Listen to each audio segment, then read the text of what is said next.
All right, all right. What's up, everybody? Let's see how things are going out there in the world of people that apparently like watching videos about someone just talk about meta ethics forever. All right, we got Jonas with the celebratory thing. You get 1,000 Lance loot. We have Gabriel who gets 500, and we got Matt who gets 250. No, oh, you're right. You say 2K Lance loot. Let's do something for someone to get 2K lens loot uh, in the video. So we'll do something for that. I'll have to come up with something. So we'll have to figure it out. What's up, Sapir? Okay, so I didn't want to continue with that realism video that I was reviewing before, or the podcast, really. It's a lot, and I don't think I have a ton of time today to go through something like that. I should set aside like a good 3 hours for that. JPW says, congrats. Yeah, so I hit 2K subscribers. Took a while. It's been over 2 years on the video. So I don't know why I got 1,000 the first year, and then it took like a year and a few months or so. Like it took even longer to get another 1,000. I don't know why that is, but whatever. So we'll see. Maybe the algorithm doesn't like people that criticize anti-realism. That seems incredibly implausible. All right. So I've been reviewing videos lately, and I haven't done a call in a long time. So that's a possibility if anybody shows up. If anyone would like to call in and ask me about something or talk about something, I think I'd be down for that. I think I'd consider doing that. So if that's something you're interested in doing, is like popping in to ask me questions or talk about something, feel free to let me know in the chat. And if there's enough interest in that, I might do that. We got Moo Cow saying congrats, and you even got like a cow as your image. Is that looks like it's, well, I don't know what that's from. I have some guesses, but I'm not sure. So in the meantime, I got some options for what I could potentially review. Someone sent me, yeah, I don't want to do this brain of that video. Maybe another time, but I feel like I would have to listen through long sections of stuff where I don't really have much commentary, or I would just be like, I agree. And that doesn't make, it's a discussion with Matt Lutz, and Matt Lutz is an error theorist. So we're going to have fairly similar views on many of the particulars. And I've heard Matt Lutz speak on the matter before. So we have points of agreement, points of disagreement. I feel like, I should just reach out to Matt for a conversation at some point. And there's so many people that I wanted to talk to that I dropped the ball on that I don't have conversations with on the channel yet. So just not putting the work in to get people on the channel. Sully suggests reviewing T-Jump morality. There's so many videos. If you could recommend a video, I would consider it, but I think that would be, well, I would consider it. And what else do we have? I have a few random short videos, and I like going through these, reviewing a bunch of the little short ones. So I think I'll start with those. I got this one here. Not that. Maybe that one. I don't even know what's in this one. Short one. Don't know what's in that one. Short one, short one. Yeah, we'll see. T-Jump versus Malpass. Huh. Did I not? I didn't do the T-Jump and Schwitzgable one? Because I thought I remember that discussion. Is there a reason why you would favor the Malpass one in particular?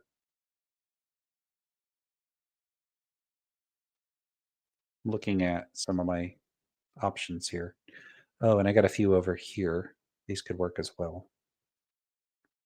Where are they? There they are. Okay. So I'll consider it, but for now, let's pop into some videos that are just like, I don't know, like regular short videos. Okay, get that one, get that one, get that one. I'm just lining them up right now. And this is one I have not listened to, so let's give it a shot and see how it goes. Someone just posted this. I think Anne posted this in my Discord server.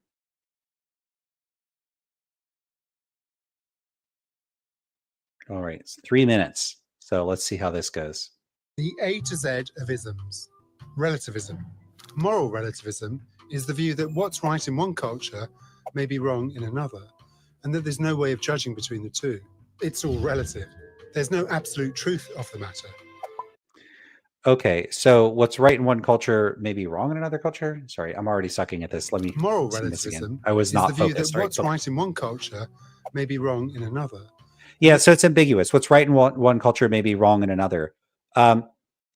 First of all, relativism doesn't have to relativize to cultures. You could relativize to the standards of individuals. A lot of times people draw a distinction between relativizing to individuals or cultures, but in principle, you could relativize to pretty much anything. You could relativize to country, geographic location, what name you have, your age, your, astrological sign, whether you're in the northern hemisphere or the southern hemisphere. What like caste or social class you're in, uh, your religion, your species. It could be that one system of morality for humans, and another for Klingons or whatever. So relativism is just relativism. There's no like logical need that it has to be to culture or individuals. I don't know why people pitch it that way, where they don't make it clear relativism in its most general form is just relativism, why they have to pitch it in cultural terms, but very strange. The other thing is this is already ambiguous and unclear whether this is talking about agent relativism or appraiser relativism or both. So what's wrong, what's right or permissible in one culture may be wrong in another culture, or not permissible in another culture. According to who's evaluating them or according to the agents acting within those cultures. It's not clear. So this is already off, we're 9 seconds in and it's off to a bad start. It's unclear what they mean, what type of relativism. So to say that something is permissible in one culture but not permissible in another culture doesn't disambiguate whether you mean that in the appraiser or the agentic sense. And I really, really, really wish that people would be clear about that when they talked about this. It's becoming increasingly evident that the lack of clarity on that matter is one of the primary factors contributing to why people do such a bad job criticizing relativism. Almost always because they end up presuming or exclusively focusing on agent relativism and never discuss appraiser relativism. That there's no way of judging between the two. There's no way of judging between the two. See, something about that pragmatically implies that, one, there's no way of judging between the two. One, that's not clear whether that's an epistemic problem, like, maybe there is a fact of the matter, but we don't have the means of judging between the two, or a metaphysical matter, that there is no fact of the matter about which of the two is correct. But when you say there's no way of judging between the two, there's a pragmatic implication that, like, there could be in principle, but you lack such a means or something like that.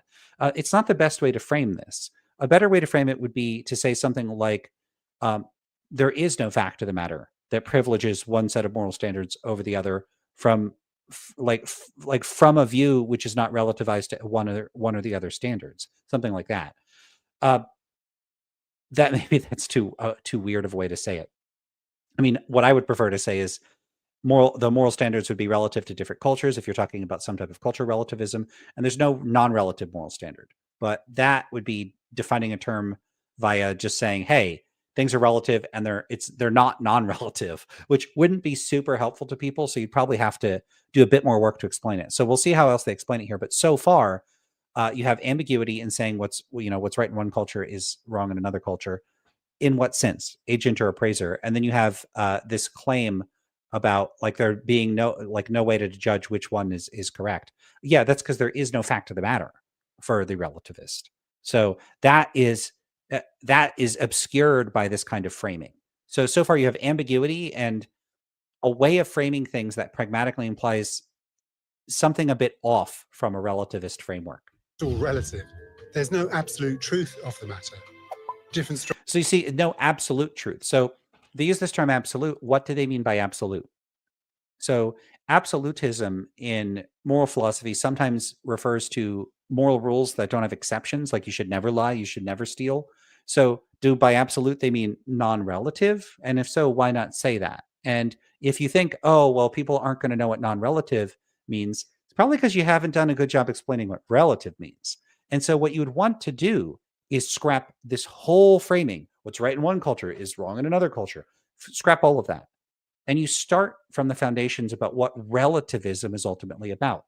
And what relativism is about is treating a certain category of claims as having their truth value indexed to one or more different standards.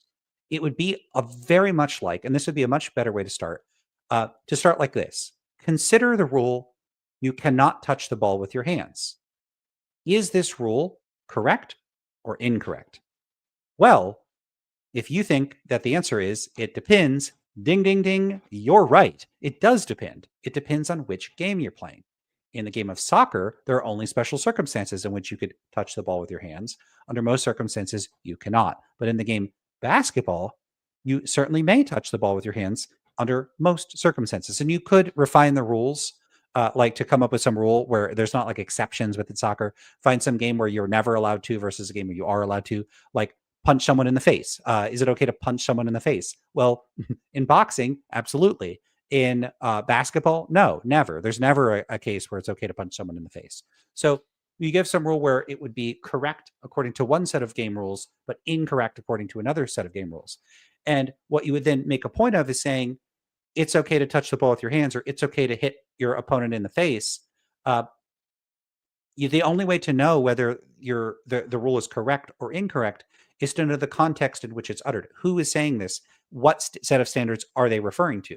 And if you're sitting in the middle of a basketball court and you say, "Hey, you're not allowed to punch someone in the face," it's very clear that you're referring to the rules of basketball. But if you're in the boxing ring, it would be ridiculous for someone to say, "You can't hit them in the face." The boxer would be like, "Well, that's the whole point." Of course I can. So the context would allow you to know which set of rules they're indexing the statement to. So once you explain that, what you then do is you say, okay, well, this is exactly what relativists are doing when it comes to talking about morality. They're saying that when someone says abortion is wrong, that they are indexing that statement to some set of standards. What set of standards are they indexing it to? Their own standards, the standards of their culture, the standards of some other culture.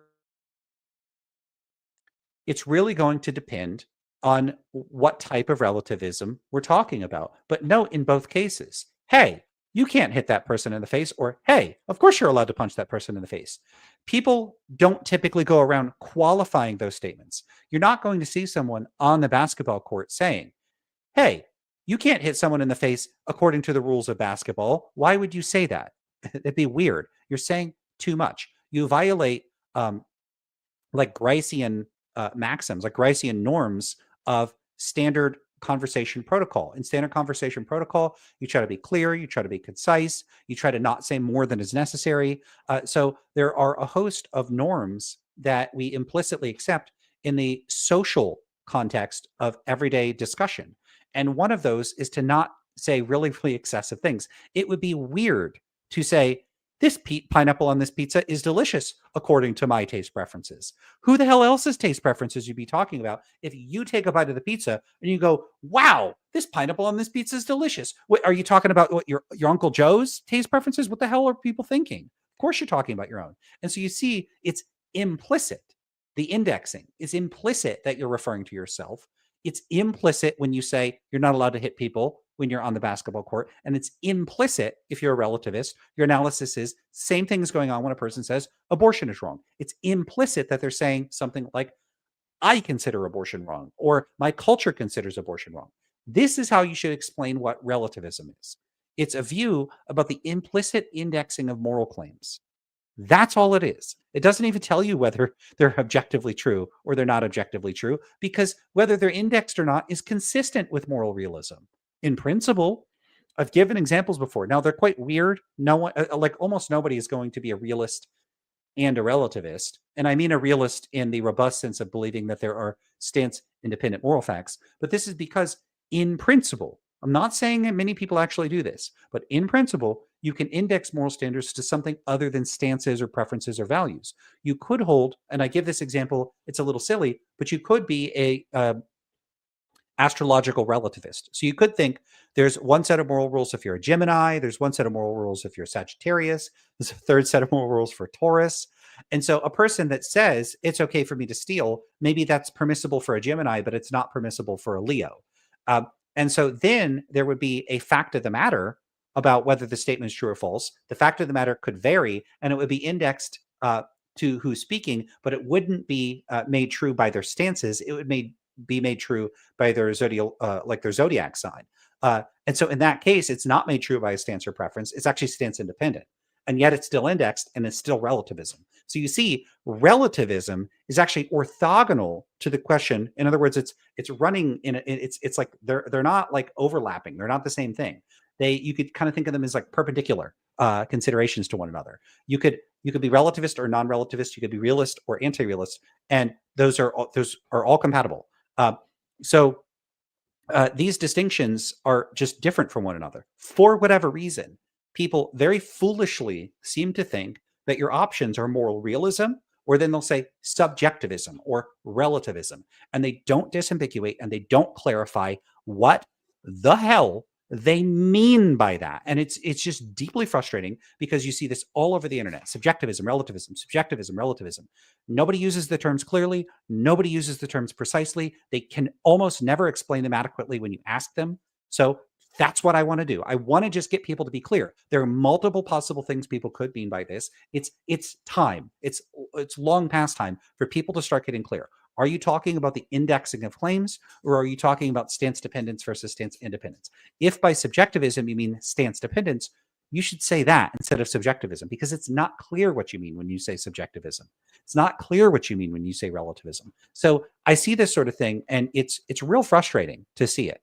The bad explanations. And a lot of these bad explanations come from people parroting things that are read in textbooks or recited in introductory classrooms that people just, it's generation after generation.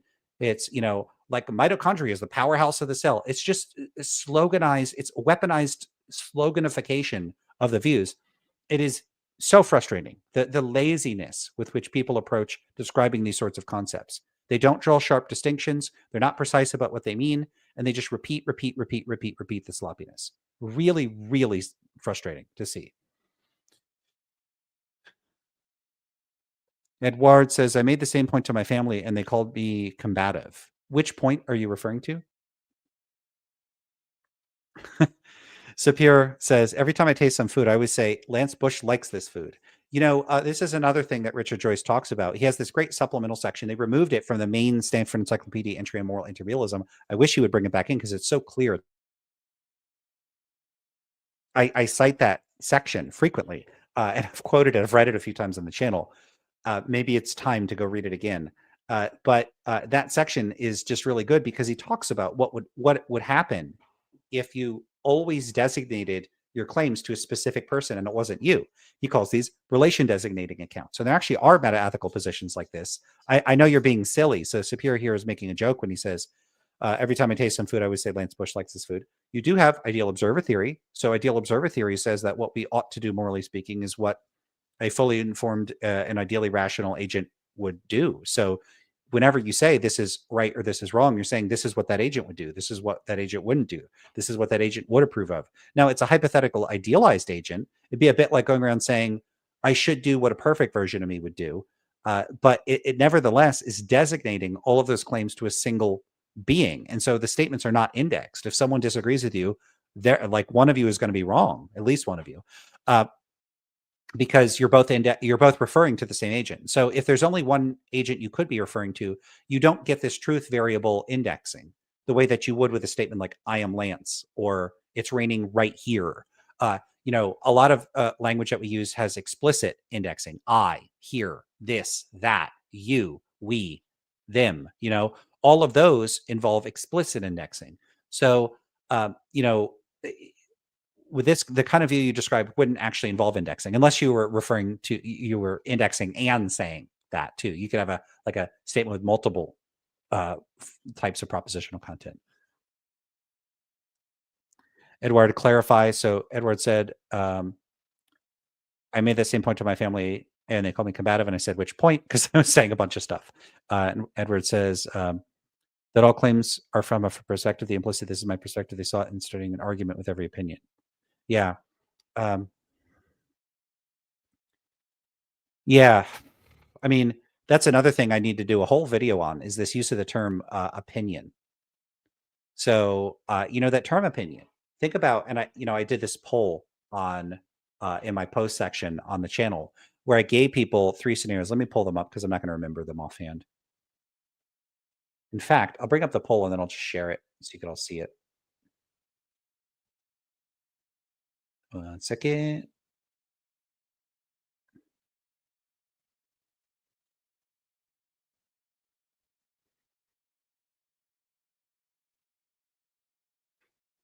No, I don't like how it's showing. It's showing like stuff from my screen that I don't want to share. So I guess I'm not going to show it. Anyway, here's what I asked. Out of the following 3 statements, which one statements? Okay. Out of the following 3 statements, which would you consider to be the most odd, inappropriate, or non-standard use of the English term, quote, opinion? A, in my opinion, chocolate is better than vanilla. B, in my opinion, it won't rain tomorrow. Or C, in my opinion, 2 + 2 = 4. Now I got 230 responses. 85% chose C, that in my opinion, 2 + 2 = 4. Now, not a lot of people explain why I only got 8 posts on this. But most people chose C. That was my intention. I expected most people to choose C. Let's go through these. Why? Look at the first one. In my opinion, chocolate is better than vanilla. It's kind of like a subjective statement. It's a statement expressing one, and you could say it's a stance-dependent statement. It's a statement expressing one's stance on the matter. The second statement, in my opinion, it won't rain tomorrow. That's not an expression of your preferences or your stance on the matter. It's a statement where you're epistemically hedging. You're saying, look, I think it's going to rain tomorrow, but you're being a bit cautious and you're acknowledging other people may not think so. And then look at the third one.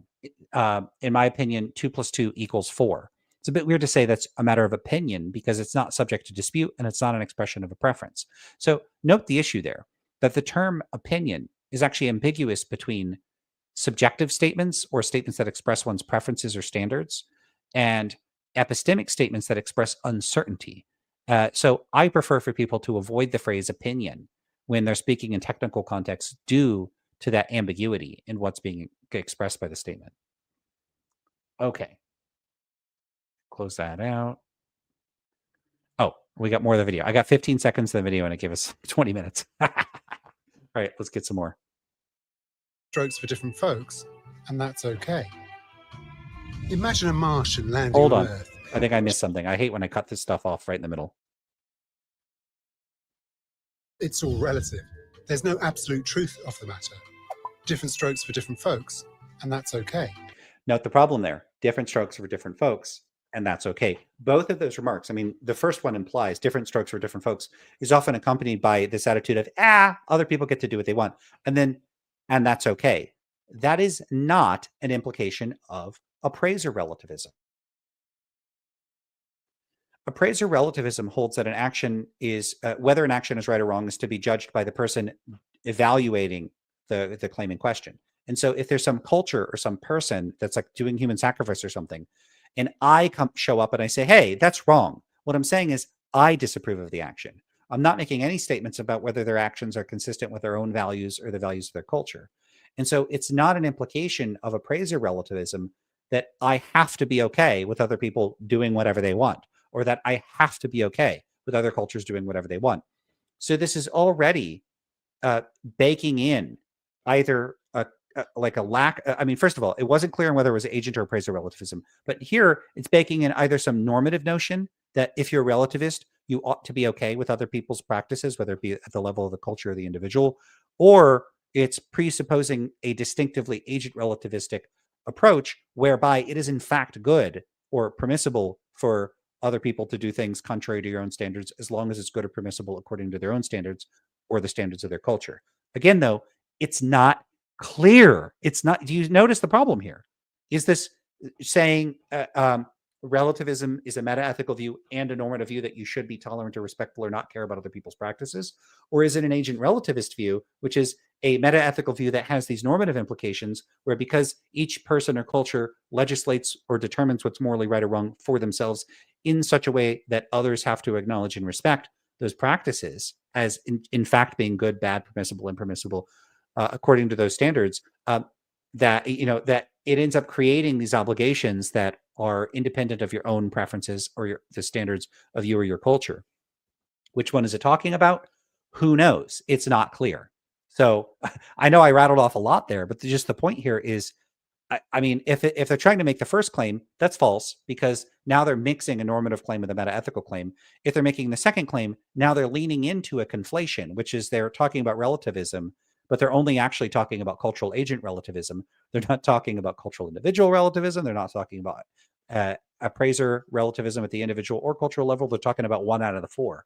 So again, real frustrating, the lack of clarity. And you will see this in introductory videos over and over and over. And you will even see it in ethics textbooks that are given to undergraduates in college. These kinds of mistakes, these are errors. Sufficient ambiguity is not simply negligence, it's a mistake. And I would say that almost everything uttered in this video so far has been a mistake. And I hadn't heard a word of this before I played it. So, it's just profoundly frustrating that the quality of the discourse on meta ethics is, I'm not going to say poor, I'm going to say it's hot garbage. It's just garbage. No one seems to be able to talk about this topic with even a modicum of precision or accuracy or a lack of ambiguity. It's honestly, it's embarrassing. It's embarrassing for everybody involved in discussing this topic that they do so badly. And it's precisely this kind of stuff that percolates through the internet and in college classrooms that fosters so much confusion and so much misunderstanding, and that makes relativism out to be a seemingly really silly, stupid, and deplorable position when it's not. So, I mean, other than agent relativism. So it's pretty frustrating to witness this.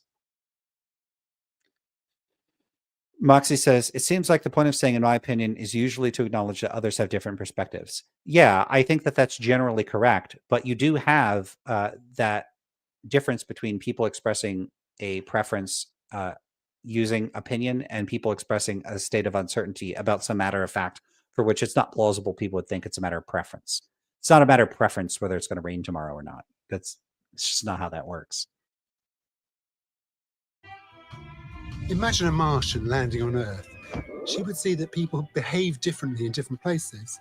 They've got different moral rules, different social customs.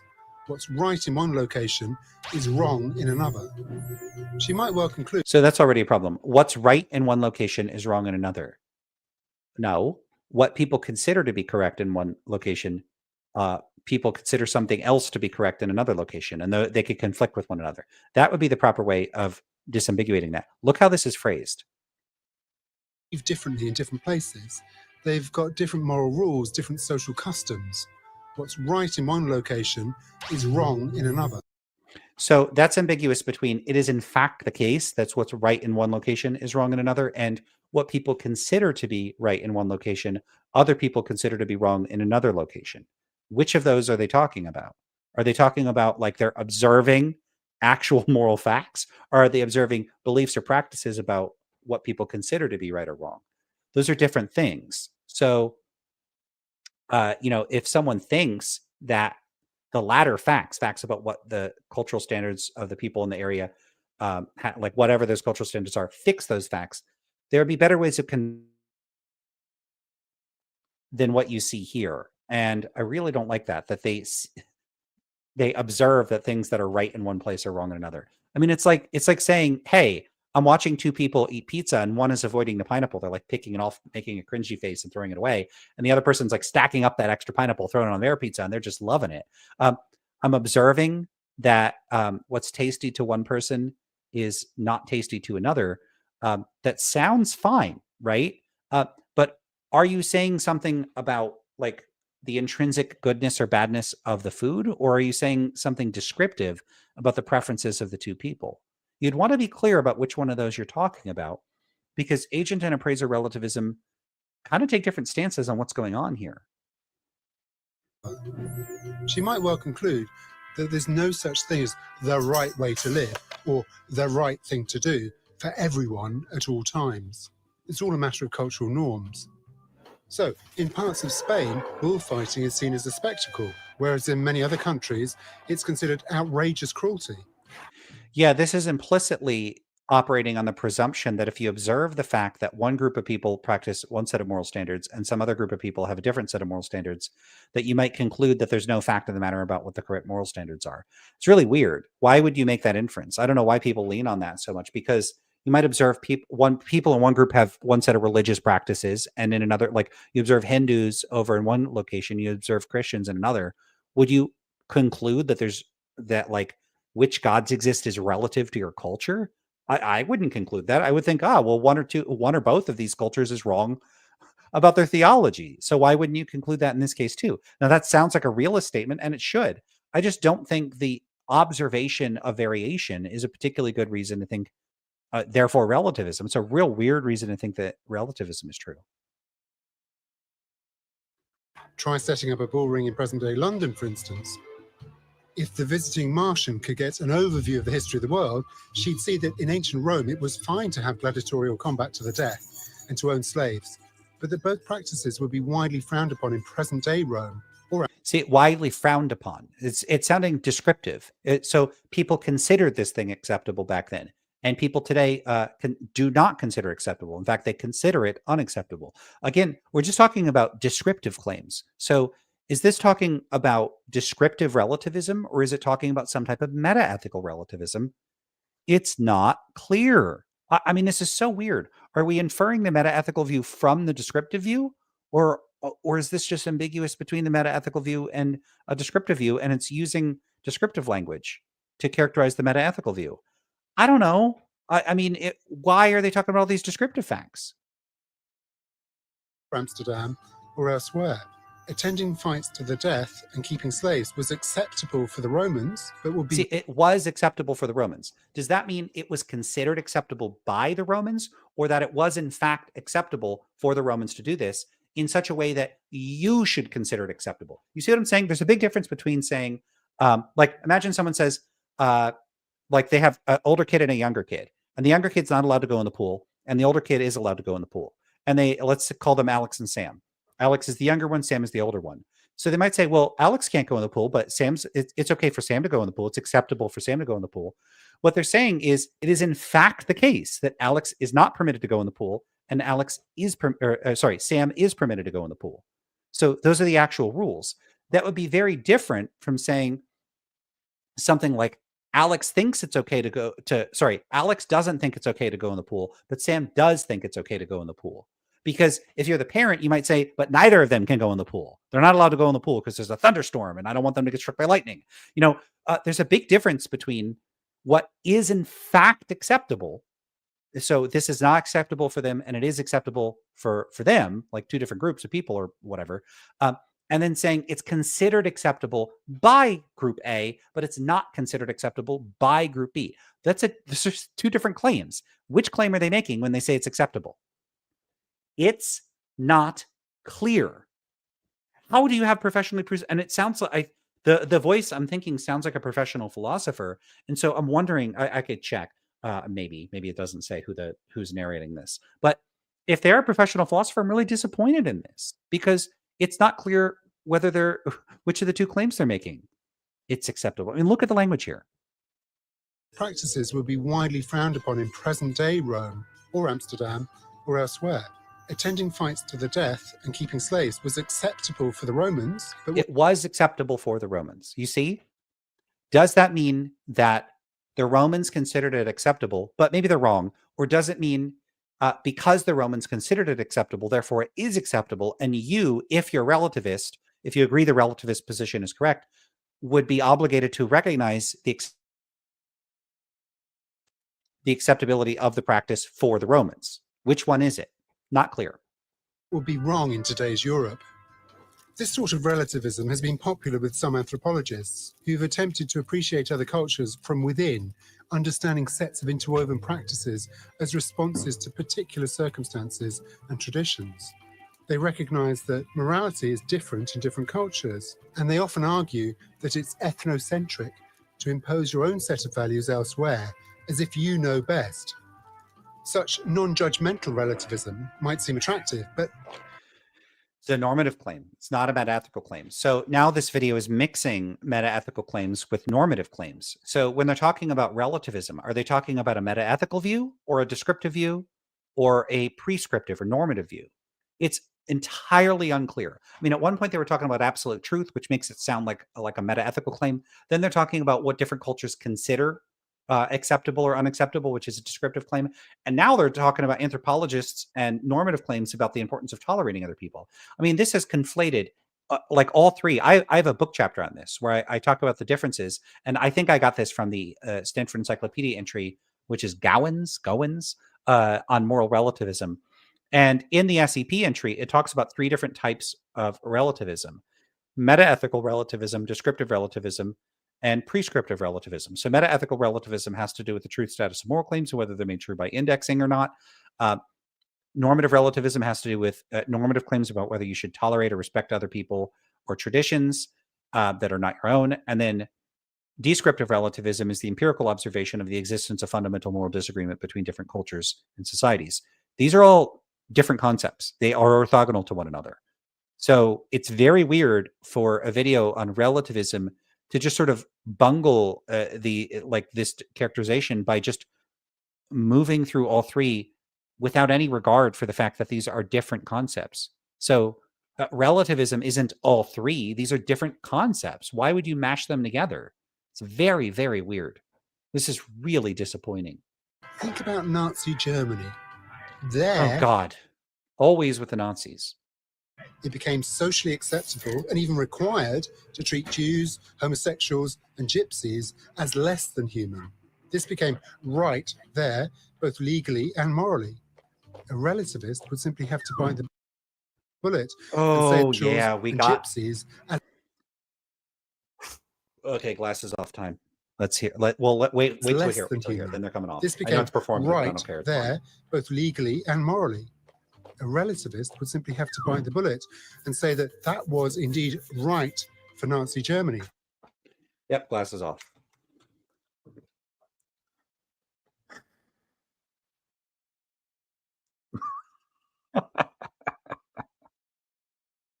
The relativist would have to bite the bullet and say that it was right. No, they wouldn't. No, they wouldn't. No, they wouldn't. No, they wouldn't. Oh my God. Okay. Are we talking about appraiser relativism or agent relativism? Let's do the shit that I do over and over when I pull up the SEP entry and I talk about the fact that these distinctions are, I'm not making this shit up. This stuff is already documented. Let's do it. Good fucking Lord. Let's do it. God, this is annoying. All right. This is why I do this.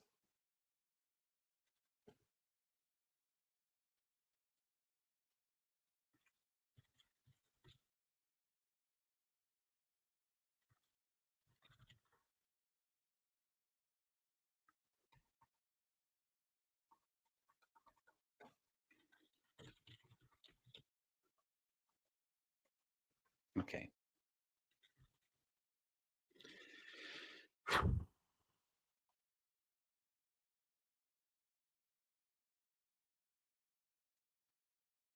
See if I could put this up on the screen. Here we are. That to which truth or justification is relative may be the persons making the moral judgments or the persons about whom the judgments are made. These are sometimes called appraiser and agent relativism, respectively.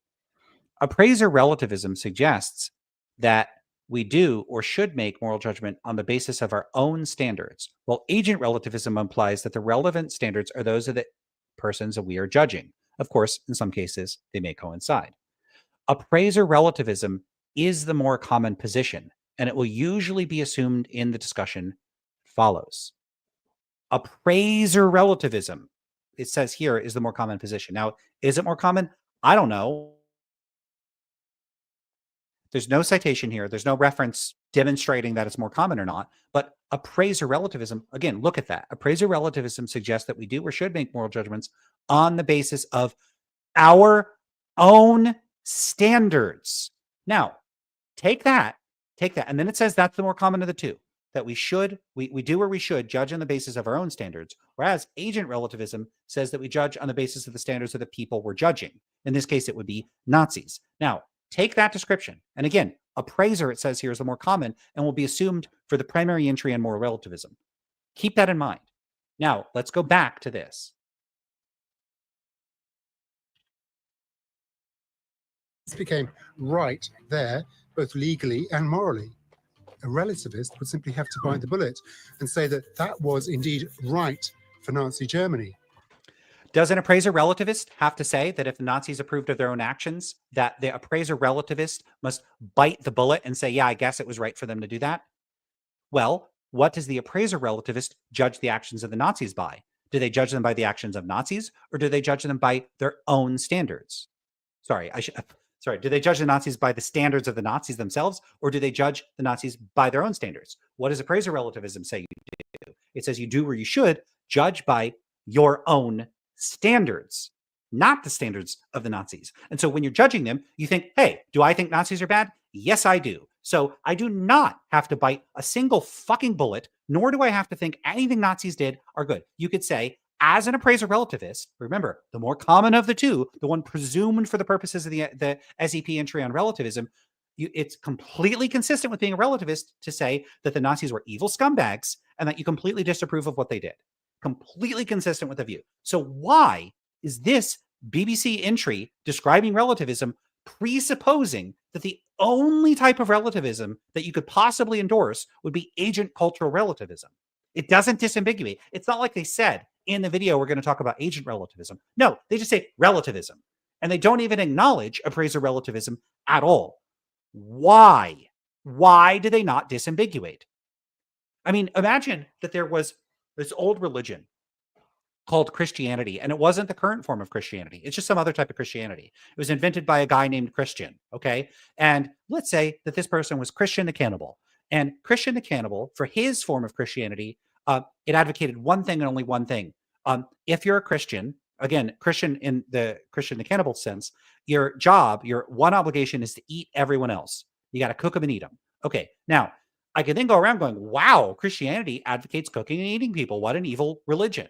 Now, Christians, actual Christians, like the Christians you'd run into today, would say, no, not that kind of Christianity. We're not in favor of cannibalism. Now, imagine I just kept making videos.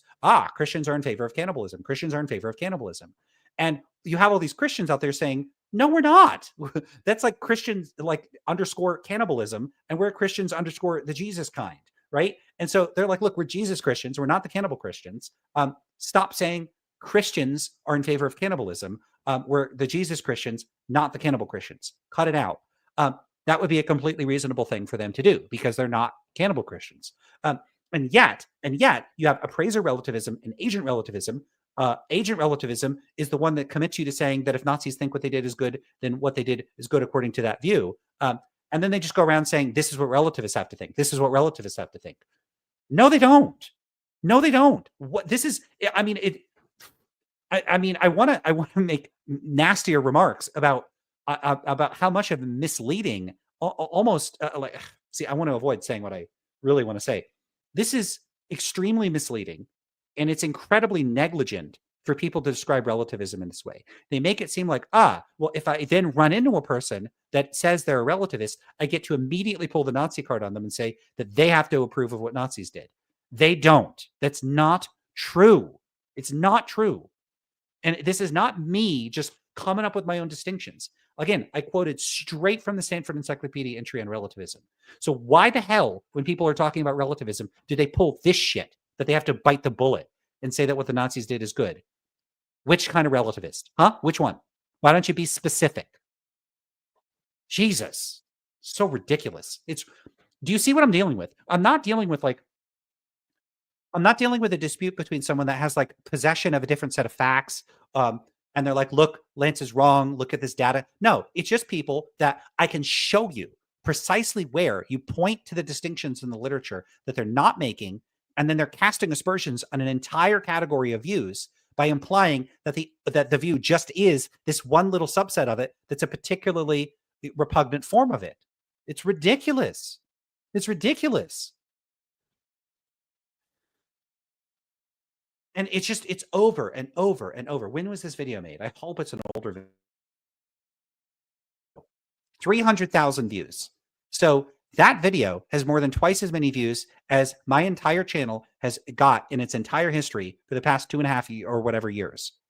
More views, more than twice as many videos views, more than twice as many views of this video than all of my views combined of misinformation about relativism. And I don't care who's the narrator. What does it say? I don't see. Yeah, I don't care who the narrator is. This is a misleading video, and it's pretty upsetting to see this. So not cool. Not cool. Whoever did this, shame on you. That's what morality meant there. And that a morality... It sounds like one of the hosts of that Philosophy Bites thing, but I don't know for sure. That's who I was thinking this might be. I don't know if someone can look it up and find out who narrated this. I'm not going to start yelling at them, but I'm pretty unhappy with this. Yeah. Mason Colbert says, it sounds like Nigel Warburton. It does, doesn't it? But it could be somebody else. I don't know. I'm not particularly good at that stuff. So I've been pretty harsh. So if Nigel sees this, maybe I'm in trouble. If that's at all accurate. Which treats everybody with equal... I'm playing the video and I'm not even listening. All right. I got real worked up about that. It's easy to work myself up. I mean, I already know it's coming, but I still mean it. Okay. Bite the bullet and say that was indeed right for Nazi Germany. That's what morality meant there. And that a morality which treats everybody with equal respect is no better or worse than the Nazi way of doing things, just different. Yeah, so a relativist doesn't have to say that treating other people with respect is no better or worse, it's just different. Because a relativist, if you're an appraiser relativist, you judge what's right or wrong according to your standards. And so if you think it's good to be respectful and tolerate other cultures, up to a point, you could say, look, if you wear different kinds of hats or whatever, I'm cool with that. But if you're going to like genocide people, that's not okay. And I'm going to try to stop you if you try to do that. You could say, yeah, and that is my position. And my position is better than your position. There is no inconsistency in being a relativist and thinking your position is better than other positions. What you can't say is that your position is better in a non-relative way, but it could certainly be better relative to your own standards. Of course it could be. That's not a problem at all. I think my music preferences are better than other people's music preferences. Do I think their stance independently better? No, I don't think they're better independent of the fact that they're my preferences, but I sure as hell think they're better relative to my standards. Of course they are. They perfectly map onto my standards. So my music standards are freaking awesome relative to my preferences. So appraiser relativists just don't have the problems that they're outlining in the video. The video appears to have implicitly leaned in to agent relativism only. Shame on them for doing that.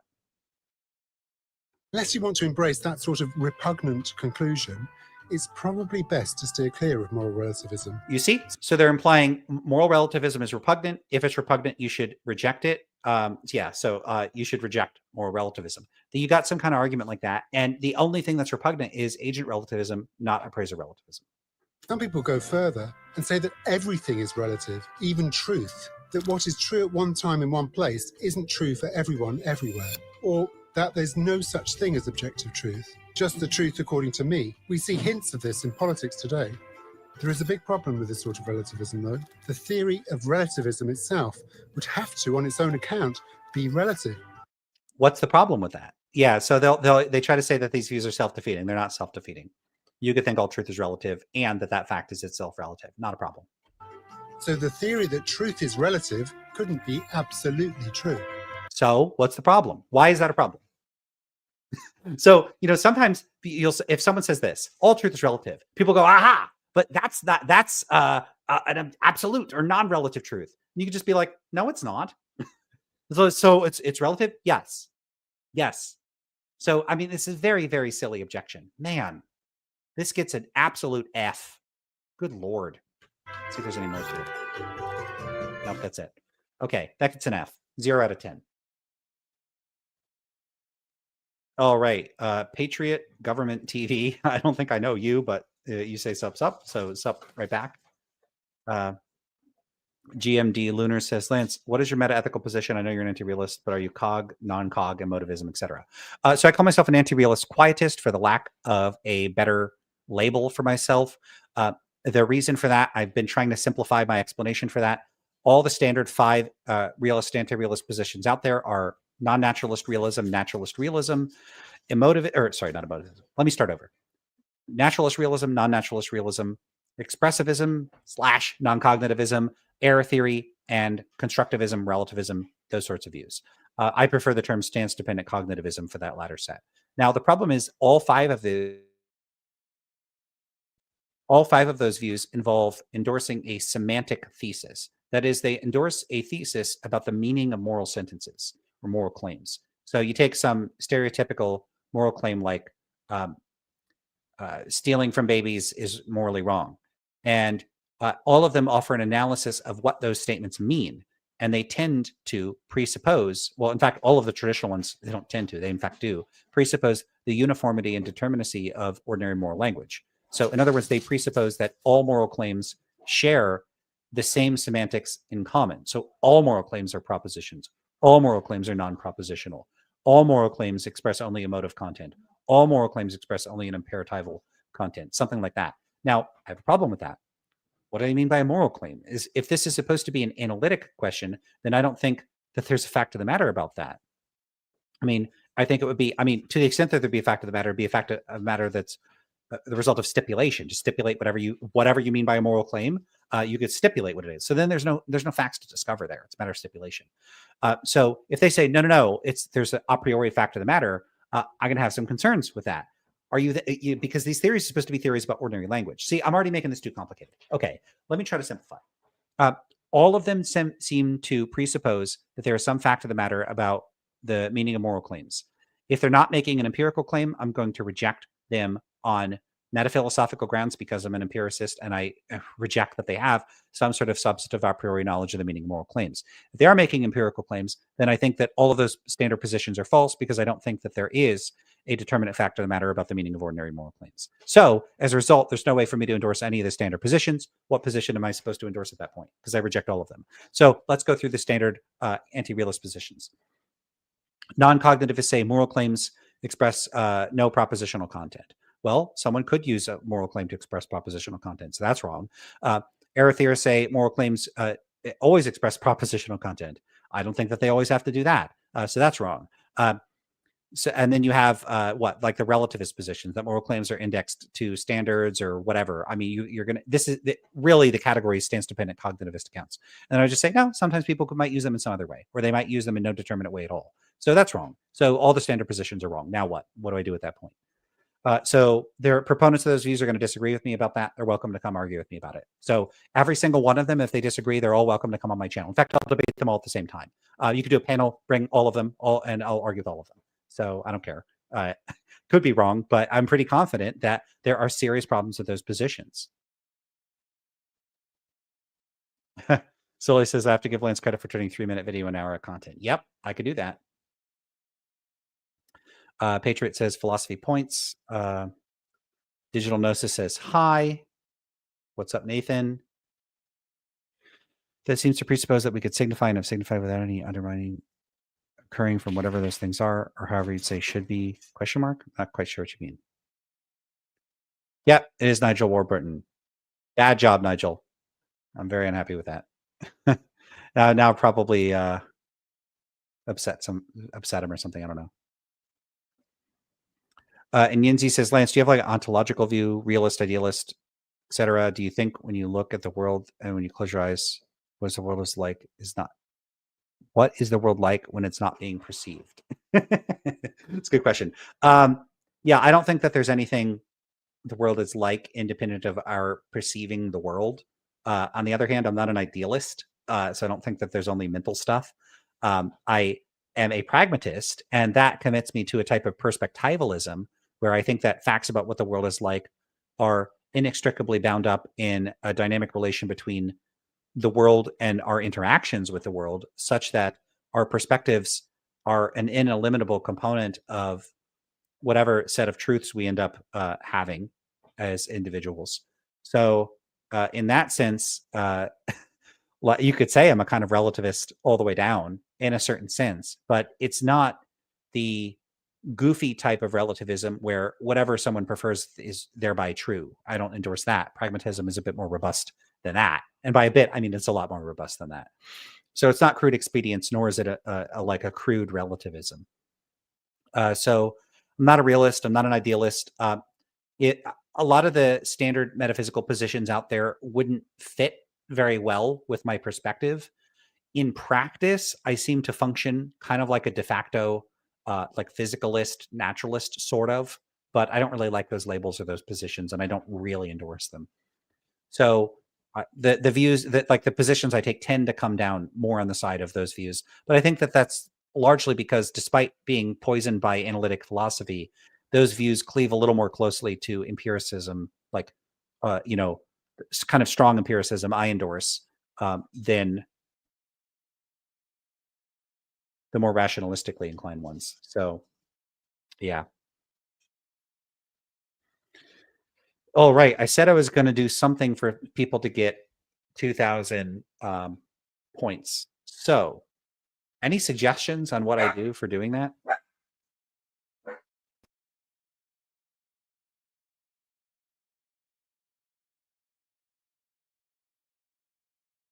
About me, it's not going to be my favorite color because that'd be too easy.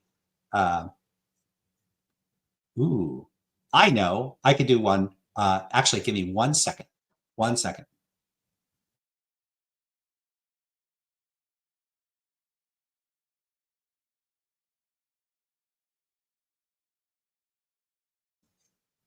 Okay, I am back. All right. Here is what it is to get the 2,000 Lance Loot. I have news to announce to everybody, and I'll do it now, but you got to guess what it is. And if nobody guesses, then I guess I'll let you know. But it's big news, and it's a big change in my life. So if someone can guess that, first one to guess that gets 2,000 Lance Loot. All right.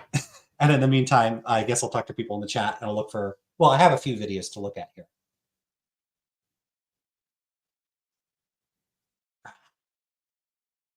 Okay, that was very quick. First one is correct. And Yinzi, your wife is pregnant. Yes, I will be having a baby at the end of the summer. So 2,000 Lance Loot. Good job. Wow. First guess. How did you guess that? That's kind of anticlimactic. Oh, man. That didn't last long at all. Great job, Yinzi. Just because you got that so quick, I'm going to give you a speed bonus. So even though I got 2,000 subscribers, we'll be aspirational here. You get 3,000 Lance Loot. We'll make that official in the text.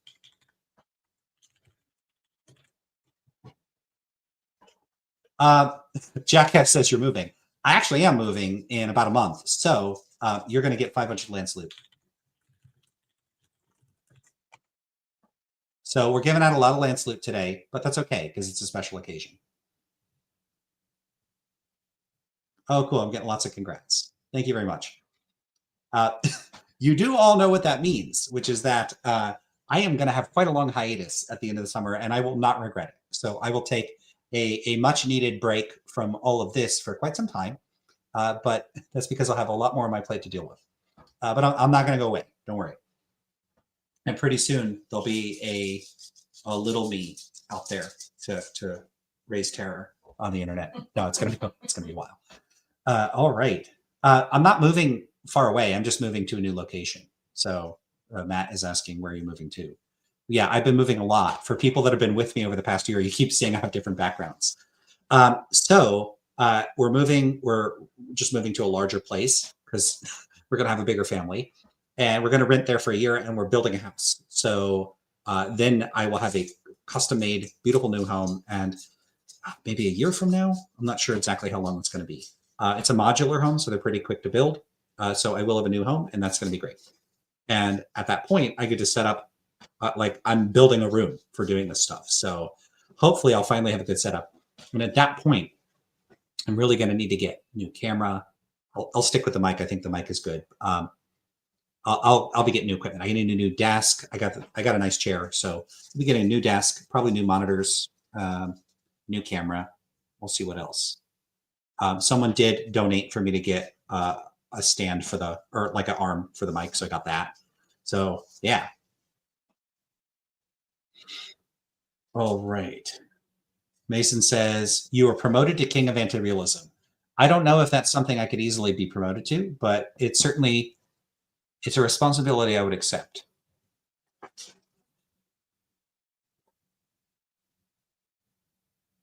All right.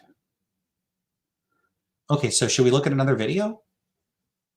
We've been at this an hour. We just hit an hour right there. That was the 1 hour mark. Cool. All right. What else can we do? Oh, wow. Thank you. Superior's just thrown $9.99 my way. It's not much, but maybe you consider this diaper money. Yeah, that I'm sure that's going to be helpful. Yeah, it's quite an expense. It's not as much of an expense as I expected it to be, but it's still quite a lot. And with the new home and all that stuff, we'll have a lot of expenses, but we'll be okay. We'll survive. Yeah, I mean, if I can ever turn my YouTube channel and Substack and all that into some sort of a financial empire, that would be great. But it's not going to happen. The topics I cover are too niche. Oh, we got another one from Matt. Thanks so much. Awesome, 998. So one under Sphere. Inferior diaper money. That appreciate it, everybody. Thanks. It's not necessary. You don't have to do that, but do appreciate it. Thanks so much. Yeah, and if you want to like say something special when you do that, you're welcome to do that. Because like, can't you put a comment and then I could like put it up on the screen and we can stay there or something? I don't know. But you're welcome to do that. Oh, right. Wow. Y'all guessed that quick. I thought people were going to take a while. Now I got to go with something that's going to be harder to guess. I think I did this on an old stream. I still talk about food a lot, but I used to talk about food even more. Is I asked people what my favorite dessert was, and I think nobody ever got it. I'm not sure. Let's do it again. Screw it. Why don't y'all give a guess as to what my favorite dessert is? And I'm gonna look for the right video to have a look at.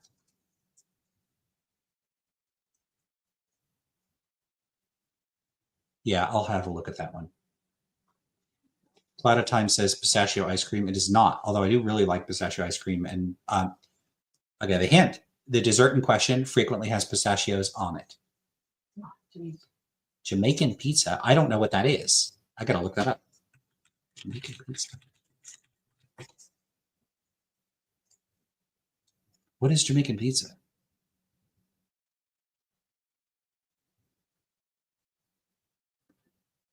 Cheesecake is a good guess, but it's not cheesecake.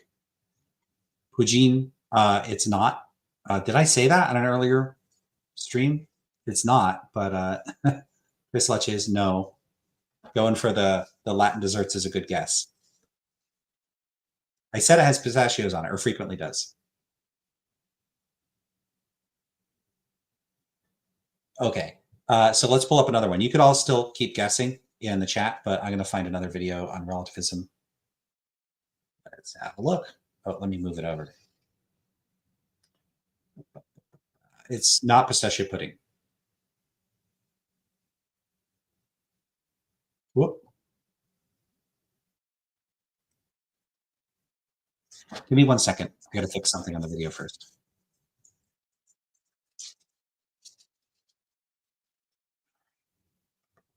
How do I remove that? There we go. Got it. Ooh, these are great guesses. Baklava? Do you mean baklava? Tiramisu is a good guess. No. Yeah, baklava. It's not baklava. Moon pies. It's not moon pies. It's not cannolis. Baklava is the closest so far. So there's another hint. I'm giving you a lot of hints. No one's ever going to get this. All right. Unless they go back on an old video where I mentioned what it was. Okay. Oh, right. I'm supposed to actually share a video and actually do some work here. All right. I have not listened to this one, so I have no idea what they're going to say. Years ago, when I started seminary, so this is early 2000s, everything was about moral relativism. What's true for you may not be true for me. And in many ways, it was a self-defeating argument, right? Like, well, right. Is that statement that you just said is true? Well, yes. Oof. So right off the bat, you can see what the problem is. Moral relativism is not a self-defeating position. And for them to say, but that statement you just said, how exactly is leading argument, right? Like, well, right. Is that statement that you just said is true? Well, that statement you just said is true. Okay, so 2 problems. One, if you're a relativist, like he's saying, but that statement you just said is true. Yeah, so relativism isn't the view that nothing is true. It's the view that truth is relative. It's not the view that there is no truth. So saying, hey, if you're relativist, you can't say that that view is true. Yes, you can. relativism is a view about the nature of truth, not a denial of truth. What is he talking about? Second, and the more obvious and straightforward problem with this, I mean, maybe it's not that obvious, but it's a very serious problem. Moral relativism is a view about the truth status of first order moral claims. It's a view about the truth status of claims like stealing is wrong, lying is wrong, you have a right to X, you shouldn't do Y, that sort of thing. It's not a claim about the truth status of meta-ethical claims, second order claims about the nature of the first order claims. So, I mean, imagine saying it's self-defeating to say that your taste preferences are subjective, because the statement your taste preferences are subjective would have to be subjective. No, a statement about taste preferences being subjective isn't itself a taste preference. Jesus. Likewise, the claim all morals are relative is not itself a moral claim in the literal sense of being a claim about what's morally right or wrong. It's not a first order moral claim. So what he's saying is just straightforwardly false. This is just a misunderstanding about what moral relativists think. Moral relativism does not apply to itself, and it cannot be self-defeating in the way that he's suggesting here. And then he's compounding that mistake by thinking that the relativist can't say things are true, which is ridiculous. All right. Another guest we got is Turkish Delight. No, it's not Turkish Delight. And since it's Lance Loot Night, we'll give another 1,000 to whoever gets the correct dessert first. All right. Let's see what else. I mean, look, I get 5 seconds into a video. There's a media problem. Well, yes. So at least one thing is absolutely true. Nope. No. So a moral relativist, first of all, is not committed to thinking that okay, so let's say you're a moral relativist and you say all moral facts are relative. That does not require you to think that the claim all moral facts are relative is non-relative. It does not require you to think that. You could be a global relativist, and then you would say all moral facts are relative, and the fact that all moral facts are relative is itself relative. Totally consistent. So if you say all moral facts are relative, you're not necessarily making a claim that you think is true in a non-relative sense, but you could. And that's not a problem at all, because the claim it's not included in the set of claims that you're saying is relative. So one way you could cash this out is to put it in like set theoretic terms. And so like the set of first order moral claims would be like X is wrong, X is not wrong, X is permissible. And then you're saying all the things in that set, those are relative. But the statement, all the things in that set are relative, is not in the set. So it doesn't apply to itself. He seems to be operating under the mistaken assumption that the statement that morality is relative is included in the set of statements that the relativist is saying are relative. No. Or he's making the alternative assumption that they're presupposing that everything is relative, but then simultaneously asserting that what they're saying is true in a non-relative sense, so then they're contradicting themselves. They're not doing that either. The claim doesn't include itself, and so it's both consistent with relativism to say all other truths are relative, totally consistent, and it's consistent with the claim to say all the members of the set are relative, but this claim I'm making is not relative. Both of those are consistent. There's no self-defeat. There's no contradiction. I got to be honest. This is an embarrassingly bad objection. It's about as false as a claim could be in philosophy without, it's like saying 2 + 3 = 5. I mean, this is about as false as you could possibly get with making a claim. I mean, this is bad. This is bad. All right. Let's see. You got panna cotta. No. Flan. No. Katafi. What is that?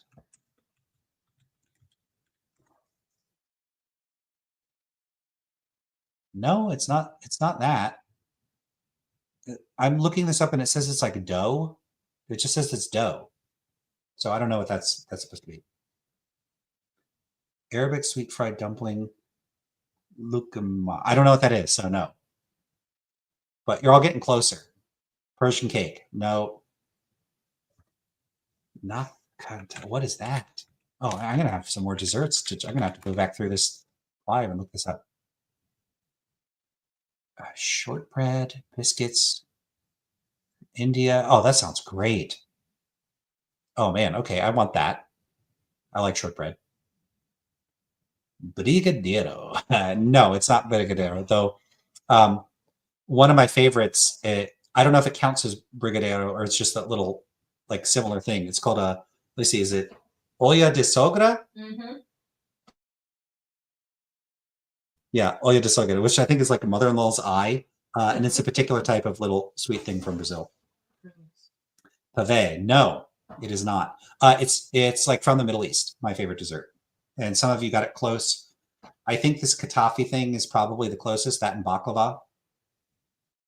I don't know if that's a specific dessert or you're just referring to some of the ingredients in the dessert. So I don't know. Oh, right. Let's keep going with the video. There's no such thing as absolute truth. So you could kind of, the claims committed suicide. It feels now like, well, yeah, so everything he said there is not true. So, and he's happy. He's happy. He's welcome to discuss it with me. I'd be happy to talk with him about this. I don't know who this person is. Pastor Daniel, you kind of didn't do a great job talking about relativism there. What you said there's not right. Okay. And you're welcome to come talk to me whenever you want. while there's remnants of that, there's still residual effects of that postmodern belief of moral relativism. It seems like this is not a postmodern belief. I mean, postmodernists might think that, but you don't have to be a postmodernist to think that. today people believe that things are very true, and they get mad at you if you disagree. And I read a book by Abdu Murray called Saving Truth. And he talks about something called post-truth. We're kind of in a post-truth culture. We've moved from moral relativism to now this post-truth culture. And he says the post-truth mindset acknowledges absolute truth, but subordinates it to preferences. And he says that's dangerous, as logic and evidence don't have the same influence over the post-truth mindset that they had over a postmodern. He says there's two modes to a post-truth mindset. Years ago, when I started, yeah, I don't know what he's talking about there. I mean, maybe that's a thing some people do, but it's got nothing to do with metaethical relativism. All right, not a great video. Catmere, don't know what that is. Okay, I need to look things up before I say them because yeah, I don't know what that is either. Cloud of Time. What is this stuff?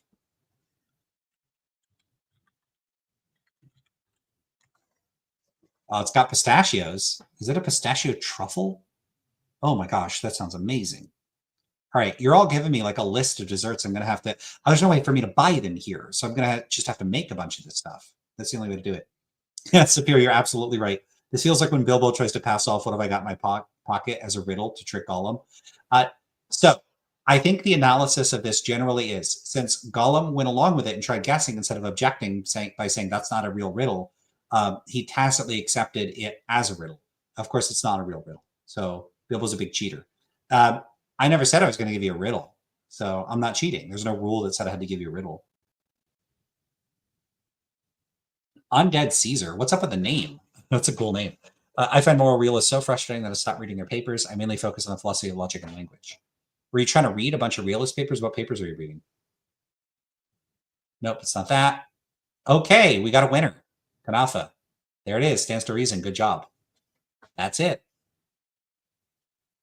Great job. Wow. I'm impressed that somebody got it. Okay, so Jack says Katafi's similar to baklava made out of stringy dough. Well, kanafa's made out of stringy dough. So it's got a type of cheese in it, and it's covered in like a syrup. Often there's orange blossom, sometimes rose water, and then often there's crushed pistachios on top. And you make a big tray of it and you bake it. It's real good. My wife has made it once or twice, I think, and it turned out great. So we were able to find the cheese at an international market a couple times, but we haven't been able to find it since then. I don't think mozzarella works super great for it, but you could make your own cheese. Oh, we do have a cheese making kit. We made cheese once or twice. Tony D3 says, "Grats at the 2K lands." Thank you, appreciate it. Yeah, so stands to reason you get 1,000 lance loot for the correct guess, and that was a harder one. You should have deserved more, but we can't like inflate things too much. You should have got more. You should have deserved more. No, you do deserve more. You should have got more. I can't speak, and it's only an hour in. Why can't I speak?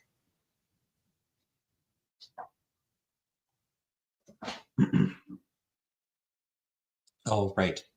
Matt says, seems like there's a stance independent or Gollum independent fact about whether it's a riddle. You know, I still can't get over, you know, I think back to movies from, I don't know, the past 10, 20 years or so. I think the best like CG stuff I've seen was in the Pirates of the Caribbean movies with Davy Jones, like with a tentacle, like, you know, like he has like a octopus face. That was incredible. But Gollum was done so well, and it was done earlier, I believe, than a lot of these other movies. and it holds up really well. And then I saw the Hobbit movies, like the first one, and with like the orc and stuff, and it looked bad. And I don't know what happened with computer graphics where they seem to have gotten worse in the past 5 or 10 years. What happened? Why are they so much worse? I mean, maybe that's a question outside the scope of this channel, but like movies overall seem to me on average to be worse than they used to be. And I don't know if I changed or the movies changed. I feel like the movies changed.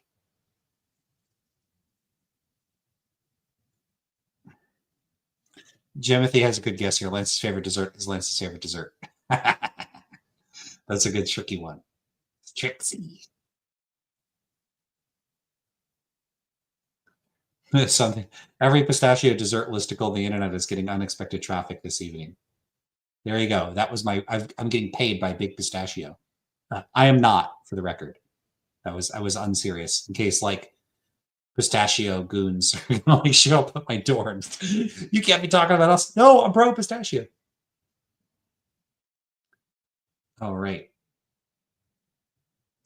Patriot says, Lance, what's the relationship between like academic philosophy and I guess like autodidact or however it goes? I'm not sure what you mean. So academic philosophy would be philosophers that are employed at universities or that publish in academic philosophy. They go to conferences. It's kind of a social distinction. Whereas an autodidact is someone that does not pursue a formal education in philosophy. They don't have like a bachelor's or a master's or a PhD or whatever the British degrees are, DPhils and BPhils and all that stuff. So they don't have a degree. They don't have formal education or training. They study on their own. And they may or may not publish. They probably don't most of the time. And they're not really involved in the philosophy community. So an autodidact is just a person that's self-taught. That's all that really means. But if we're talking about it doesn't have to include all those social features. So it really just means a person that studied on their own and didn't receive formal training versus people that typically did. You could, in principle, be an autodidact and be an academic philosopher. You study on your own and go publish papers. And then you're kind of part of academic philosophy in a way, if you start going to conferences and writing books and stuff. All right. Patriot, your next question is kind of absurd, so I'm not going to read that. I'm not just going to put them up here.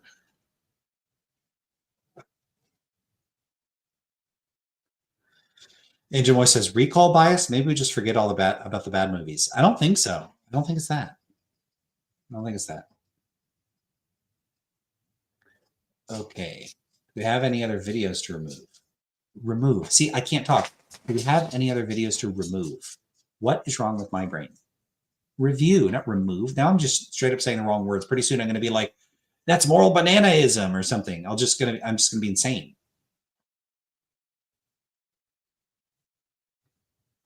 Does he say would kind of fit into that category? I think. I don't know what kind of training he had. Wasn't Nietzsche like a philologist or something? Like, I don't think he had a degree in philosophy. So I don't think you need one.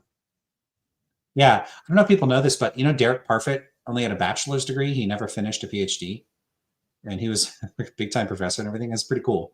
I don't think that's really feasible today. There's just too many people with PhDs. I think it's kind of sad that those days are over. Okay, so I did see this discussion with Eliezer Perez and Parker, and maybe that would be worth having a quick look at. There's a little bit of meta ethics in it. I was looking through it to see where they mentioned moral realism. So let's see. Subjective, realist.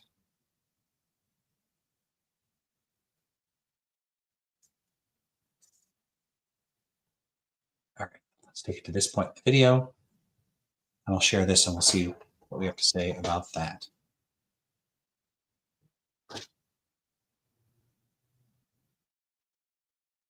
All right.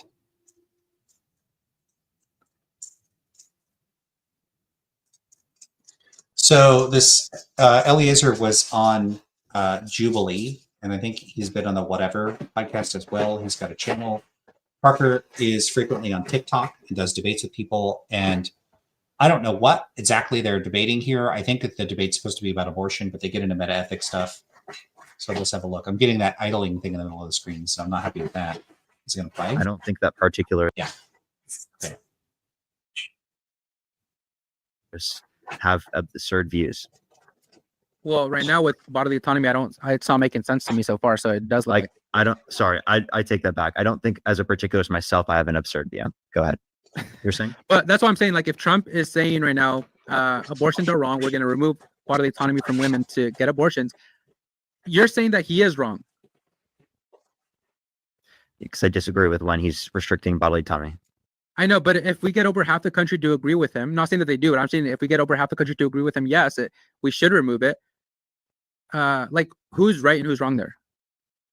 Again, who's right based on my view will be indexed to me. I don't know what you mean by who's right, who's wrong in this scenario. And that's Note the language that he's saying indexed to me. I am curious that like the index language, there's not that many people that are using this language online. Like I'm one of the few. So it's interesting that Parker's using that language, indexed to me.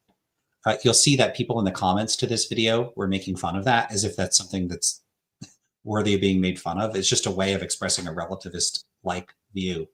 Not that Parker has explicitly said he's a relativist here. I talk about my moral standards being indexed to me, but I don't endorse relativism because traditionally relativism holds this semantic basis that moral claims are relative to the standards of the speaker or the culture of the speaker or whatever. And I don't endorse that view because I don't think there's a fact of the matter about what moral claims all mean, as if there's some category that they all belong to. Tony asks, is this the guy in the Jubilee video with Sam Cedar? Yes, it is. Penguin says, I'm studying philosophy in the UK. Moral anti-realism got quickly dismissed and grouped under moral relativism. So anti-realism shouldn't be grouped under relativism. Typically, you're going to see, because there's anti-realist views that are not types of relativism. Error theory and expressivism or non-cognitivism. But relativism is typically classed as a type of anti-realism. And that's almost fair because in practice, most proponents of relativism are going to be some type of anti-realist, but they don't have to be in principle. So typically I throw it in the constructivist category and then I throw constructivism in with anti-realism. It's possible to have a relativist realism if you really wanted to. Sapir says, Parker's friends with Danny, and I think you may be aware already. I'm sure they discuss metaphysics and stuff a bit. Yeah, I'm aware. I'm just not exactly sure where people get what from. So I got the indexing language from Richard Joyce from that SCP entry that I mentioned earlier. So I'm wondering how much we're all influenced by Richard Joyce, which would be pretty cool that he's having this big influence. So if you don't know, Richard Joyce is an error theorist, and he's written quite prolifically arguing for anti-realism, and he does a pretty darn good job of it. So you could pick up his books. He's got a couple books, Evolution and Morality, and he's got another book. It's not, I always mix it up with a Mackey title. What is the name of Joyce's book? I'm brain farting. Let me find it so people that are curious can look it up.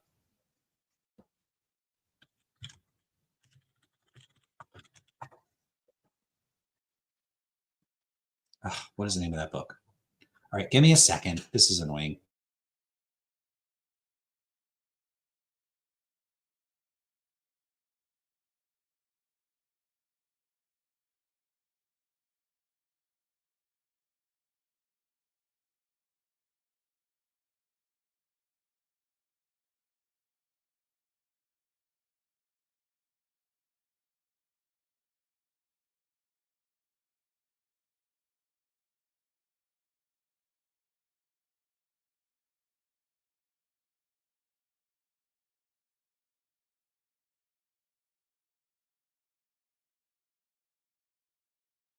I am not finding it. That's real annoying. So Richard Joyce has like a book laying out anti-realism, like his case for error theory, and I'm just not finding it. I'm getting all these other Richard Joyces when I look this up online. Oh, this is dumb.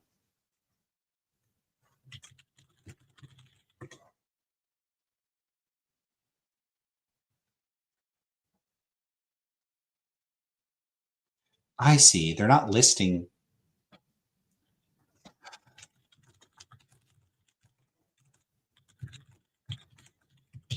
What's the name of that book? I'm just looking up for me, not even for you. I don't care about you. I'm kidding. The Myth of Morality. Ah, how do I not remember shit like this? I'm not using words correctly, and now I'm not remembering really basic stuff. So I sent a link to the Richard Joyce's book. So check that out, Myth and Morality. All right.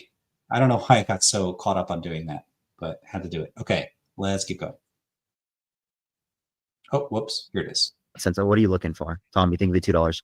Because you know that under my view, it's subjective. It's going to be indexed to me. So like when you're asking that question, you're like asking for like an objective, but like it doesn't make sense to ask an anti-realist for like an objective standard when they're not arguing an objective standard. It sounds like what you're doing here is you're actually like strawmanning people's positions, saying they have to hold to like an objective stance, seemingly.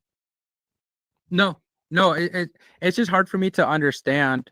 I'm not even trying to do that actually, but you can like, if I'm misrepresenting, you can let me know for sure. That's totally fair. If you just have a hard time understanding subjective morality, that's totally fine. I understand it. It's pretty simple. It's just a preference, right? Oh, now you do understand it. I don't think Parker should have said that. Oh, now you do understand it, when he says it's just a preference. That is pretty rudimentary. It's not clear that that is a good description of what anti-realists think. I think I would expect a bit more out of somebody. What I would want someone to acknowledge, if I was trying to see whether they understood anti-realism, is for them to say there are no stance-independent moral facts according to anti-realists, and then anti-realists are going to differ in what they think, in addition to the fact that they don't think that there's stance-independent moral facts. It's just a preference would perhaps be a decent way of capturing part of what Parker is saying here, but that way of framing it comes off as a bit dismissive and honestly a little bit like contemptuous, and that does appear to be his perspective on anti-realism, a bit dismissive and contemptuous. And I wouldn't really accept that characterization without qualification or elaboration. Yeah, but where it's hard for me to understand. You just lied. No. Yeah, see, so I don't like Parker doing this either. So I'll do a bit of like meta discourse type stuff. I think Parker's a little too quick to say that people lie or are being dishonest or bad faith or disingenuous. I think he falls into what I regard, and maybe he disagrees with me, what I consider to be a bad habit of people being too quick to accuse people of being dishonest or lying, when people maybe are saying one thing and then saying something later that seems inconsistent with it. It doesn't mean that they're like maliciously attempting to deceive other people. People are way too quick to accuse people of lying. People forget what they've said. People get confused. People have nuanced positions that might look like their intention when they're really not. So let me give an example here. Let's say I'm not confident I have a super clear understanding of a view. Then someone says, so you don't understand the view? And they go, well, is it this? And then they're like, oh, so you do understand the view. So you're lying when you said you didn't really understand the view. No, they weren't. So if the person just thinks understand the view, they think I need to understand it like well enough, like 90% of the way.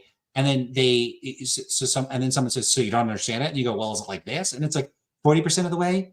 And then the other person goes, well, good enough for me. So you do understand it. That doesn't mean that it was up to the original person's standards. So no, they're not lying. They just didn't meet the same threshold as you. So I think Parker here is being a bit unfair. Not like I, for the most part, take Parker's side on this, but I think Parker should be a little more cautious with accusations of lying. I think it would help him out. Where it's hard for me to understand is the fact that you're saying it's all a preference, but then you're acting like Trump's preference is bad when it's just unpreferential to you. Yeah, so this is a very big mistake on Eliezer on his part. Take a look at what he says here. For me to understand, you just lied. No, where it's hard for me to understand is the fact that you're saying it's all a preference, but then you're acting like Trump's preference is bad when you're acting like Trump's preference is bad. Okay, so you can have a preference about what other people's standards and preferences are. So when you're relativist, it's not like a typical taste preference where I have my taste preferences, you have yours. Your moral standards, yes, in a certain sense, they reflect your standards, your stances, your attitudes, your preferences, but those preferences can cover other people's standards and practices. So I can have a preference about how you act and what you care about. I would prefer if people are nice to me. I would prefer if people are empathic and kind to one another. So moral preferences frequently, in fact, almost always concern your preferences about other people's actions, attitudes, dispositions. And that includes their preferences. So I can have preferences about other people's preferences. So just like I could think certain kinds of food are bad, I can also think certain kind of preferences are bad. They're bad relative to my preferences. That doesn't make the preference bad relative to the preference holder. So if someone prefers torturing people for fun, I would prefer they don't. So them torturing people is bad. And then they would say, well, hold on, but it's good for my perspective for me to torture people. I agree. It's good from their perspective, but I don't endorse their perspective. I don't like their perspective. I think their perspective is bad. And since I act on my preferences, not their preferences, from my perspective, their preferences are bad, and I will act accordingly. I'll try to stop them. So Eliezer is making the mistake here of thinking that because it's a preference, you can't have the position that it's bad, which is weird. That's not true. It's just unpreferential to you. See, so he says, well, you act like it's bad, but rather than unpreferential to you. It's bad if it's unpreferential. Those are consistent. So if someone does something that is dispreferential to me, that's what I mean by it being bad. And this is what I think Parker could have said here and should have said here, which is to say, no, you're creating this false dichotomy here that either it's bad or it's like unpreferential. I'm saying bad things. What it means for something to be bad is that it's unpreferential. So we'll see what he says. That's what bad means. Okay, great. So I take it back. He does say that. Great. Good job, Parker. Awesome. Yeah, and he's kind of being a little incredulous here. He's kind of like, but that is what that means. So yeah, I think he said the right thing here. That's what I think I would have said. Yeah. That's literally so, what like, bad means. You don't actually have a contention Lucky with it. think You it's just don't like $5. it. See, so you don't have a contention with it. You just don't like it. What? What is so? I think Eliezer, I'm not sure I'm pronouncing his name correctly, is operating under the assumption that if it's a preference, you can't be opposed to it. It's just a preference. So again, Each preference is bad when it's just unpreferential to you. That's what bad means. Yeah. That's literally like, what bad means. You don't actually have a contention Lucky with it. think You it's just don't like $5. it. a contention with it. You don't have a contention with it. You just don't like it. So you just don't like it. So people will do this with terms like preference and like. They'll treat moral standards as if they are as self-regarding and as unimportant as a food preference. They're doing, maybe this is implicit what he's saying. I haven't seen him explicitly say this. I think that he may be subject to what I call the over-comparison fallacy. So the over-comparison fallacy is when you mistakenly think that because someone else says this thing is like this other thing in this particular respect, that you presuppose incorrectly that you're saying it's like it in other respects. So the sense in which a moral claim and a food preference claim are like one another for an anti-realist seemingly like Parker and like myself is that when I say pineapple on pizza is good, I'm saying I like pineapple on pizza. And when I say, torturing babies for fun is morally wrong, I'm saying I am against torturing babies for fun. In both cases, the statements are indexed to my values. That does not mean that they are similar in other respects. So with respect to my views about pineapple and pizza, I'm only concerned with having pineapple on my pizza. I do not expect other people to have pineapple on their pizza. I don't want to go around policing what toppings other people put on their pizza. I don't want to impose my food preferences on other people. I don't care at all what people put on their pizza within limits. I don't want them putting like human body parts on there. I'm not in favor of cannibalism. But like as far as the mundane preferences, like if they want mushrooms and they don't want pineapple, I don't care. But when it comes to people torturing babies, I do care. I don't want them to torture babies. That's also a preference. But note, there are preferences that are different in scope. So they're both similar in that they're expressions of preferences, but they're different in that I care a lot more about people not torturing than I care about pizza toppings. I like pretty much any toppings on a pizza. It's not that important to me. Whereas I care a whole lot that people don't torture babies for fun. So they're similar in that they're both expressions of preferences. They're different in that one is universal in scope, the anti-baby torture one, and the other is local in scope. In fact, it's only localized to me personally. So they have a different scope. They differ in scope. They're not the same. And then they also differ in importance. One's very important, one's not very important. So a lot of times when someone says it's a preference, people will mistakenly take that to mean it's a preference like a food preference with respect to its scope and its importance. And then they'll go, well, you're not really against,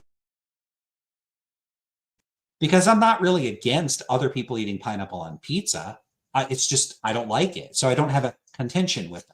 Well, if your moral standards were like your food preferences in that respect, in terms of scope and importance, yeah, then it would be a bit weird for you to be concerned with other people's like food behaviors, and then analogously to be concerned about their moral behavior. But it's not like it in those other respects. That's not the sense in which you're saying that they're similar. So I think that that's lurking in the background, implicit in the way that he's engaged with Parker. I think he's not understanding the anti-realist position. So it's just I don't like it. That's what morality is. Morality is based upon what we think, how we think people should act. That's how the entirety of morality. That's how morality is for you. That's how morality is for me. That's how morality is for everybody. Well, And, yeah, like, but these are so fundamental. I don't know why you're acting like this is an absurdity. no, because you're presupposing that morality is subjective. But for morality to be subjective, No. It's a descriptive statement. Morality is subjective. Oh, that's a little weird. So he's saying you're presupposing, and then Parker's saying, no, it's a descriptive statement. It is subjective. That seems strange. What does he mean it's a descriptive statement? Yeah, it's a descriptive statement that's a matter of contention. Eliezer's obviously not accepting that morality is subjective. So if I were Parker, I think I would have said, well, I'm not presupposing it. I'm telling you what my position on the matter is. Of course, I think my position is correct, the same way any statements you make that you think are true, you think are true. I mean, it would be a little weird to object to me taking a position on the matter by saying, you're assuming your beliefs on the matter are true. Yes, we all do that. Whenever we make any claims, we always presuppose that what we're saying is true. Unless we're saying, unless we explicitly cancel out what we're saying, like by saying, look, I think this, but maybe it's not true. Otherwise, yeah, it's a given that you think what you think is true. What the hell? So I think I would have said that. I would have been like, no, I think it's true, but I'm not going to presuppose it. I'm prepared to argue for it. Do you want to argue about that? Let's do it. That's what I think I would have said. Something like that. right. So you're saying that God doesn't exist. What? Are you saying that? Where did he get that? That's very weird. Yeah, I had the same reaction as Parker.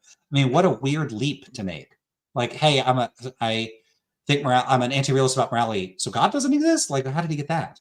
Like, if it is the case that atheism is true, that moral realism is false. I'm not saying that. I'm just asking how would you get to the conclusion? Atheism, it's a descriptive statement. Morality is subjective. Right. So you're saying that God doesn't exist. Isn't Parker an atheist? Why is he responding like that's some like, oh, so you're saying this? What? Are you saying that, like, if it is the case that atheism is true, that moral realism is false? I'm not saying that. I'm just asking how would you get to the conclusion that everything is subjective without denying God? Weird question. Huh. What is it? Is Parker an atheist? And then I would just say, well, I don't think there's a God. So I don't really think that's relevant. Believe in subjective morality, even if you believe in God. No, but would you need a God to have an? I like that Parker's saying that, because that's an important point to make, is that anti-realism is consistent with, well, in this case, it's unclear. Is it anti-realism or subjectivism? Because remember, they're technically orthogonal distinctions. So most subjectivists in practice will be anti-realists, but in any case, what exactly do you say? Man, I'm sucking at this. I'm gonna have to wrap this up soon. Everything is subjective without denying God. You can believe in subjective morality, Yeah, even he if you did say believe in God. subjective. Yeah. No. But so I would have said anti-realism. So no, I wasn't mishearing things. I got to trust myself more. So yeah, it's consistent with theism to be a subjectivist and to be an anti-realist. But would you need a God to have an objective standard of truth or more morality? No. So how would you get to that conclusion?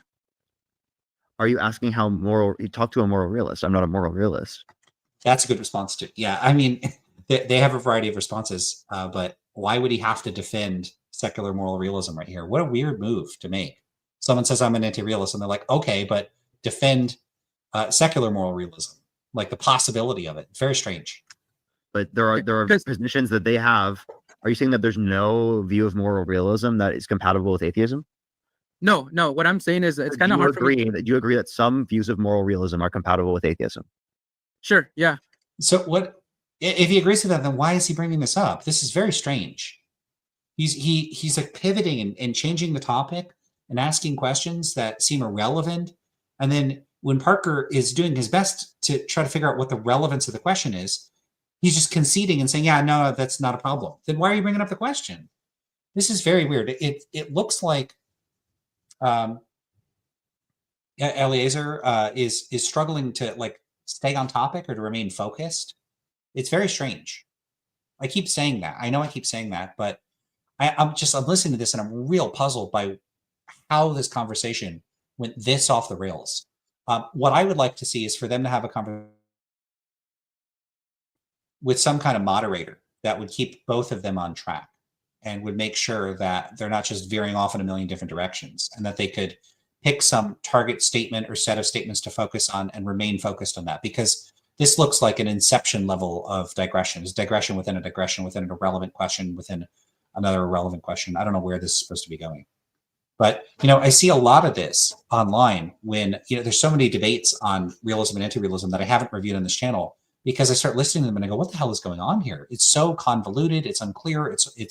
There's no focus, and I don't know how it would make for good review material. So I'm kind of reviewing a bit of that right now to kind of illustrate the point that this conversation is a mess. I don't blame Parker for that, but I do think that maybe he could have done a bit more to focus the conversation, but I don't know if I could have done a better job myself. So I don't know. I guess it would depend. You answered it yourself.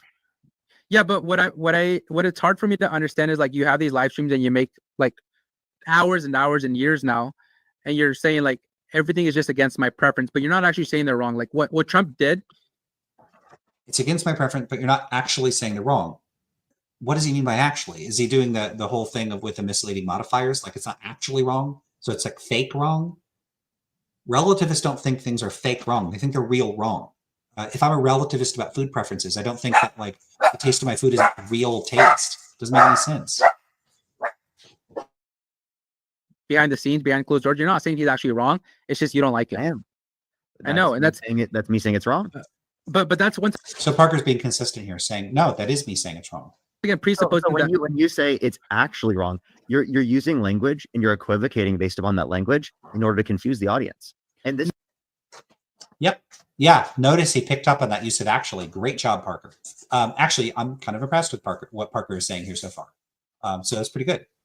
No, it's a because disingenuous method of arguing because you're equivocating. It's a foul. See, I don't like the disingenuous stuff. A person can unwittingly equivocate, and I don't even know that the use of actually is equivocation. It's weird. Like, I don't know what he means by actually, but he's not equivocating. So I think Parker might be a bit too quick to accuse people of specific, like, recognized fallacies that have names like equivocation. I don't think it's equivocation. I don't know. I mean, maybe it would be by some formal process of evaluating how you categorize things. I wouldn't have focused on equivocation. And I also generally would discourage people from like listing off fallacies like, oh, you're committing fallacy number 312. I generally don't like that. I don't think it's productive for discussions. And then also saying, I think he said disingenuous. It's not a person saying something like that is not necessarily being disingenuous. Again, he's too quick to accuse people of that. It's actually wrong. You're using language and you're equivocating based upon that language in order to confuse the audience. And this is a disingenuous method of. Yeah, he said in order to confuse the audience, it's disingenuous.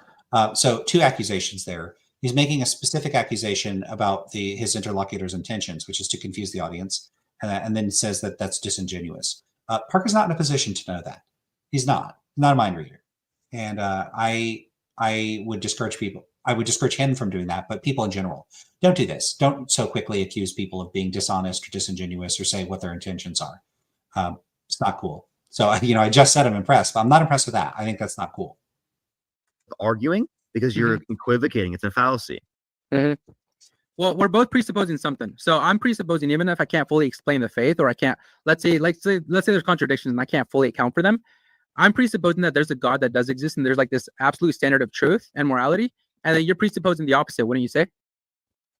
So I'm not presupposing that a God doesn't exist in all circumstances. I'm actually open to the idea that some type of God does exist, right, or could exist. Okay, it looks like they're moving out of the meta ethics, so I'm going to end that there.